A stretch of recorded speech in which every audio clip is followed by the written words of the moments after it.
These were the Kuwaiti oil fires.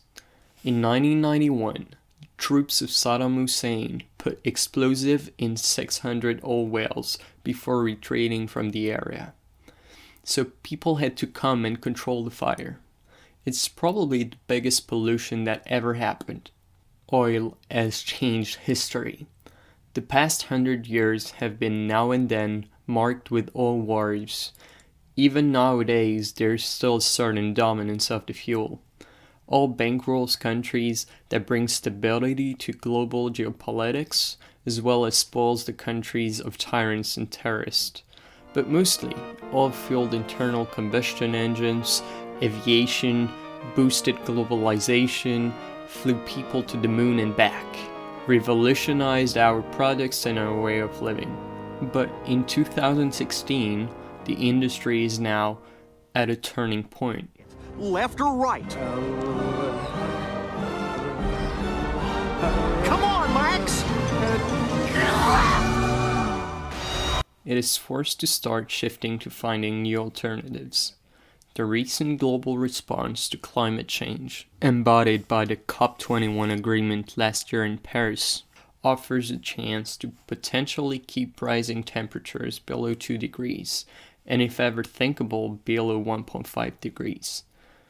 These figures were interpreted as an act of war against fossil fuels.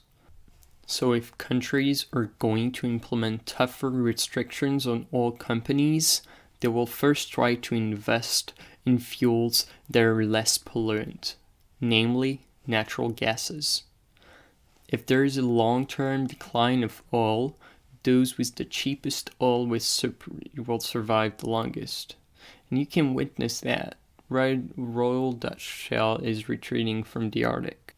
In total, its French counterpart is unwilling to invest more in Canada's oil sands. This shift will impact a lot of our economy. Oil is the biggest component of the energy industry and the world's most traded commodity. Half of the top listed companies on Forbes 500 produce oil. If there is a global effort to burn less of the dark gold, companies will start to struggle, especially Western ones that don't have direct influence in the Middle East. Shareholders are putting tremendous pressure on those companies to explain how their business will work and thrive in the future.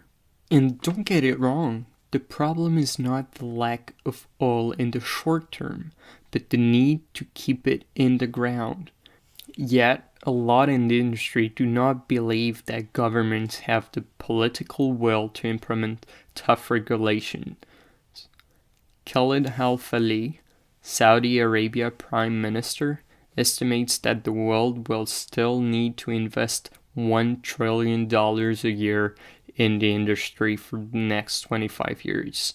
But if you look at the transportation sector, which accounts for more than half of the consumption of oil, you see tougher standards on CO2 emissions and a new line of electric cars from Tesla, Chevrolet, Nissan getting cheaper.